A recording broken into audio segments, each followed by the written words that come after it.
ನಮಸ್ಕಾರ. ಇವತ್ತು ಕೆನಡಾದಲ್ಲಿ ಯುಗಾದಿ ಹಬ್ಬ ಹೇಗೆ ಆಚರಿಸ್ತೀವಿ ಅಂತ ತೋರಿಸ್ತಾ ಇದ್ದೀನಿ. ಡೆಕೋರೇಷನ್ಸು ಸೂಪರ್ ಆಗಿತ್ತು. ಅದಲ್ಲದೆ ಘಮಘಮ ಅನ್ನೋ ನಿಜವಾದ ಮಲ್ಲಿಗೆ ಹೂ ಕೊಟ್ಟು ನಗನಗ್ತಾ ವೆಲ್ಕಮ್ ಮಾಡಿದ್ರು. ಫ್ಯಾಮಿಲಿಯಿಂದ ದೂರ ಇರೋ ನಮಗೆ ಕನ್ನಡ ಬಳಗನೇ ಒಂದು ಫ್ಯಾಮಿಲಿ ತರ.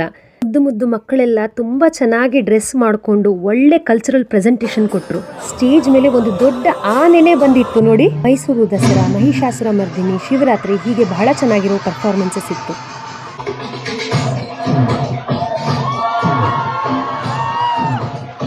ಪರ್ಫಾರ್ಮೆನ್ಸ್ನ ಸೌಮ್ಯ ಅಂತ ನನ್ನ ಫ್ರೆಂಡ್ ಕೊರಿಯೋಗ್ರಾಫ್ ಮಾಡಿ ಮಕ್ಕಳಿಗೆ ಹೇಳ್ಕೊಟ್ಟಿದ್ರು.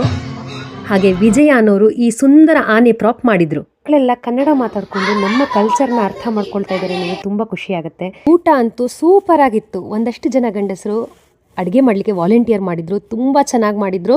ಹಾಗೆ ಒಂದಷ್ಟು ಜನ ಹೆಂಗಸರು ಸೇರಿ ಹೋಳಿಗೆ ಮಾಡಿದ್ರು. ಒಟ್ಟಿನಲ್ಲಿ ಹಬ್ಬದ ಊಟ ತುಂಬ ಚೆನ್ನಾಗಿತ್ತು. ಎಲ್ಲೋ ನಮ್ಮವರ ಮದುವೆ ಮನೆಗೆ ಹೋಗಿ ಹಬ್ಬದ ಊಟ ಮಾಡಿ ನೆಂಟರನ್ನ ಮೀಟ್ ಮಾಡಿ ಬಂದಂಗೆ ಆಯಿತು.